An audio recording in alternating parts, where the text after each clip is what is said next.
ഈശോയിൽ ഏറെ സ്നേഹമുള്ളവരെ, ദൈവഭക്തി ആയുസ് വർദ്ധിപ്പിക്കും. സുഭാഷിതം 10-17 തിരുവചനം.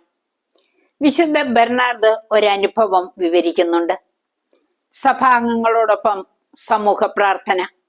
ഓരോ സഹോദരന്റെയും അടുത്ത് ഓരോ മാലാഖമാർ നിന്ന് എന്തൊക്കെയോ കുത്തിക്കുറിക്കുന്നു.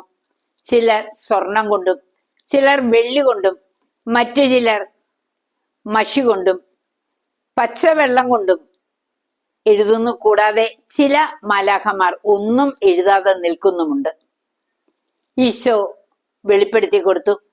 തീഷ്ണതയോടെ പ്രാർത്ഥിക്കുന്നവരുടെ പ്രാർത്ഥനകൾ, അവരെക്കുറിച്ചുള്ള അഭിപ്രായങ്ങളൊക്കെ സ്വർണം കൊണ്ടെഴുതുന്നു. എന്നാൽ അല്പം തീഷ്ണത കുറഞ്ഞവരുടേത് വെള്ളി കൊണ്ടും, മന്ദഭക്തരുടേത് ഇതാ മഷി കൊണ്ടും, തീഷ്ണതയിൽ വളരെ പുറകോട്ട് പോയി പല വിചാരത്തോടെ നിൽക്കുന്നവരുടേത് വെള്ളം കൊണ്ടും. എന്നാൽ പ്രാർത്ഥനയെ അവിടെ നടക്കുന്നില്ല.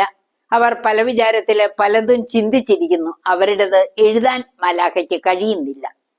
ഈ സത്യം ഒരു കാര്യം നമ്മെ പഠിപ്പിക്കുന്നുണ്ട്. നമ്മുടെ പ്രാർത്ഥനയ്ക്ക് പല നിലകളുണ്ട്.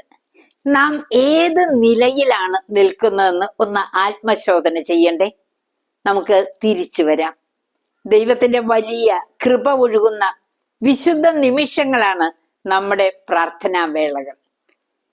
എല്ലാം ദൈവത്തിന് സമർപ്പിച്ചുകൊണ്ട് പിതാവിന്റെയും പുത്രന്റെയും പരിശുദ്ധാത്മാവിന്റെയും നാമത്തിൽ ആമേൻ.